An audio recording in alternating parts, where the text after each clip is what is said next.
Hold'em Masterclass numéro 67. Leurrer un adversaire par l'image.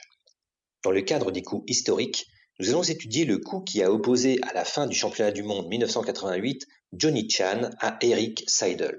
Ce coup est peut-être le plus célèbre de l'histoire du poker de tournoi car il est montré dans le film culte Les Joueurs, film de John Dahl de 1998 avec John Malkovich et Matt Damon. Nous nous trouvons à Las Vegas en mai 1988. Pour ces 19e World Series of Poker, 167 joueurs ont payé chacun les 10 000 $ d'entrée.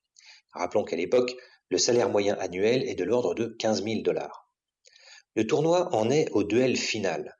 La table finale a réuni 9 joueurs dont Jim Bechtel, qui gagnera le titre suprême en 1993, TJ Cloutier et le costaricain Humberto Brenes. Mais dans le duel final, on retrouve ni plus ni moins que le gagnant de l'année précédente, un certain Johnny Chan, surnommé Orient Express depuis qu'il a rasé une table de tournoi en un temps record. D'origine chinoise, Johnny s'est installé avec ses parents à Houston, au Texas, à l'âge de 9 ans. Il s'est mis à jouer au poker quand il est devenu cuisinier dans un casino de Las Vegas. Il est rapidement devenu professionnel. Donc Chan revient, tenant du titre, et va tenter de rééditer l'exploit de Johnny Moss en 1971, de Doyle Brunson en 1977 et de Stu Ungar en 1981, à savoir gagner 2 championnats du monde d'affilée. Il a en face de lui un jeune joueur du nom d'Erik Seidel qui a été professionnel de backgammon dès l'âge de 17 ans et qui a appris le poker en même temps. Seidel a ensuite fait carrière dans la finance, mais il a chuté à l'occasion du crash de 1987. C'est alors qu'il s'est rabattu sur le poker et qu'il est devenu professionnel. Avant d'affronter Chan en finale, Seidel a gagné un seul tournoi. Les deux hommes ont des tapis très différents puisque Chan a 1 374 000 et Seidel seulement 296 000, soit à peu près 20% des jetons. Ce tapis peut paraître ridicule, mais attention, il suffit que Seidel gagne un seul coup à tapis pour passer à 600 000 contre 1 million et pour redevenir menaçant pour Chan. Concernant le style de jeu, Chan est un agressif, un joueur qui en impose à la table, tandis que Seidel est plus conservateur, moins dévastateur que son adversaire. Mais c'est quelqu'un qui ne commet aucune erreur et qui ne se laisse jamais impressionner, ce qui explique sa présence dans ce duel final. Nous jouons à la place de Chan et rappelons-nous bien que nous sommes tenants du titre, que si nous gagnons cette année, nous allons égaler l'exploit des plus grands et entrer par la grande porte dans l'histoire du poker de compétition. En plus, comme nous détenons 80% des jetons et comme nous sommes de loin le plus aguerri, nous partons grands favoris. Dans ce coup, nous misons le gros blind et ce ne sera pas à nous de parler en premier, mais à Seidel. Nous possédons la main valet 9 de trèfle. En tête-à-tête, c'est une bonne main car elle a un bon potentiel, mais n'oublions pas qu'elle est beaucoup plus fragile que des mains comme As-4 ou même Dame-7. Seidel paye les 15 000 manquants et nous checkons. Quand l'adversaire qui possède peu de jetons suit le gros blind, il serait idiot d'essayer de voler le pot quand on possède soi-même une main moyenne comme valet 9. Il est 1000 fois meilleur d'aller voir le flop pour un prix modique, ce qui est le cas ici. Donc nous checkons et le pot contient 66 000. Le flop est formé de la dame de pique, du 10 de cœur et du 8 de carreau. C'est un flop quelconque, sans paire et sans tirage à couleur possible. Ses seuls potentiels demeurent dans la quinte. Et justement, ce flop est extraordinaire pour nous car il nous donne la quinte directement. En plus, c'est une quinte avec 2 trous, le valet et le 9, donc notre combinaison est vraiment invisible et notre puissance est parfaitement camouflée. En plus de ça, aucun tirage à couleur n'est possible, donc nous sommes très bien partis pour remporter ce coup. Reste maintenant à savoir comment faire pour essayer de prendre le plus de jetons à Seidel.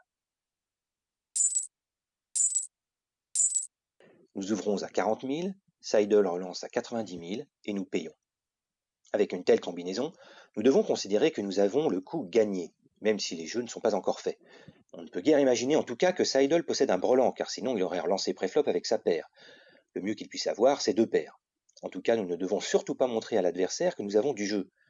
Le flop comporte une dame, personne n'a relancé préflop, donc nous avons toute l'attitude pour ouvrir ici. Nous préférons ouvrir plutôt que checker, car comme nous avons une image de joueur agressif, l'attaque est une chose finalement normale chez nous, et cela ne va pas intimider Seidel, mais cela va au moins le pousser à mettre des jetons au pot, donc cela va le paupériser, et c'est notre intérêt. C'est pourquoi nous ouvrons aux 2 tiers du pot à 40 000. Seidel décide de relancer à 90 000 en rajoutant 50 000. C'est une relance un peu bâtarde, mais nous savons qu'il est assez conservateur et une relance aussi basse ne doit pas nous troubler. Il a un petit tapis et il cherche à voir la turn pour le moins cher possible, tout en essayant de nous éjecter du coup au cas où nous aurions essayé de bluffer. Donc il essaye aussi de se protéger. Maintenant qu'il s'est engagé pour un tiers de ses jetons, qu'allons-nous faire? Nous pourrions évidemment relancer à 300 000, c'est-à-dire la totalité du tapis adverse, ou relancer nous-mêmes à tapis, pourquoi pas. Mais le problème, c'est que son caractère prudent peut lui dire de jeter ses cartes, même s'il a la dame en main. Au contraire, nous devons essayer de le maintenir sur ce coup le plus longtemps possible, pour essayer de lui prendre le plus de jetons possible. C'est pourquoi nous nous contentons de payer les 50 000 de relance.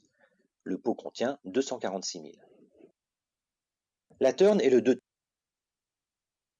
pique. Il donne un tirage à couleur et ne peut améliorer aucune quinte. Pour ce qui nous concerne, cette carte ne change rien à notre situation, puisque nous avons toujours le jeu max.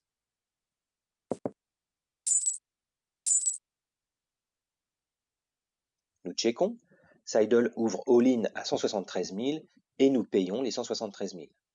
Cette fois, comme Seidel a relancé au flop, nous avons tout intérêt à checker d'entrée de jeu sur cette carte qui n'améliore personne. Tant mieux car finalement notre position de premier de parole nous permet de tendre le plus redoutable des pièges à Seidel. En effet, s'il possède la paire de dames ou deux paires, ou même la paire de 10, il a tout intérêt cette fois à essayer de prendre le pot tout de suite. C'est un pot déjà rondelet et s'il le gagne tout de suite, il va passer à peu près à 420 000, soit le quart des jetons. Notre manœuvre s'explique d'autant plus que la seule ouverture qu'il puisse faire est tapis. Le pot est de 246 000, il lui reste 173 000, on voit mal comment il pourrait ouvrir plus bas.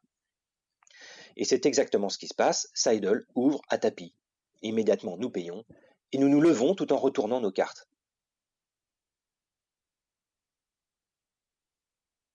Nous retournons notre quinte et Seidel retourne la paire de dames à la turn. Il avait dame 7 en main, dès lors il sait qu'il a perdu le coup, et aussi perdu le championnat. La leçon porte sur la façon dont on peut tirer parti de son image dans les moments cruciaux. Ici, Johnny Chan a une image de joueur agressif qui ne va pas hésiter à bluffer grâce à l'appui de ses jetons pour essayer d'enlever ce coup. C'est ce qu'il semble faire au flop quand il attaque d'entrée de jeu. En ouvrant avec le jeu max, il va à l'encontre de ce que font la plupart des joueurs qui auraient plutôt checké pour ne pas faire fuir l'adversaire. Là, il fait l'inverse. Il attaque, comme s'il essayait de maintenir une pression sur l'adversaire.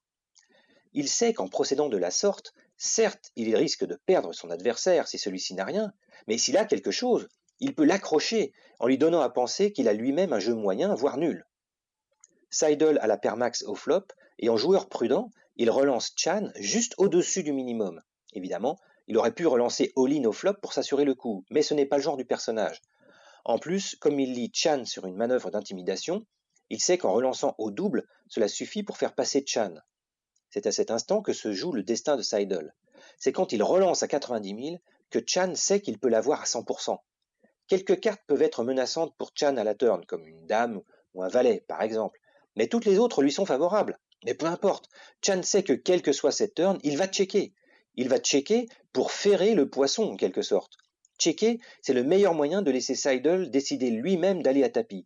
Seidel doit se sentir libre d'aller à tapis, et Chan s'efface donc à la turn, c'est pourquoi il check. Il est naturel, alors, que Seidel aille à tapis après que Chan ait checké. C'est même la seule chose logique qu'il pouvait faire, car si Chan a payé sa relance au flop, c'est qu'il avait quelque chose en main. Voyant cette turn qui ne donne rien à personne, Seidel doit maintenant protéger sa fin de coup, et la seule façon de faire, c'est d'aller à tapis.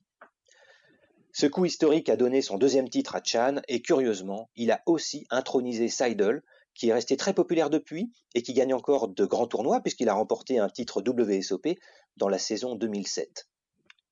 Quant à Chan, après ce doublé historique, il a failli faire le triplé, car l'année suivante, en 1989, il s'est retrouvé en duel final contre un certain Phil Hellmuth, mais cette fois, l'Orient Express a été arrêté en pleine vitesse à cause de la légendaire paire de 9 noire du jeune joueur de Wisconsin qui n'avait à l'époque que 24 ans.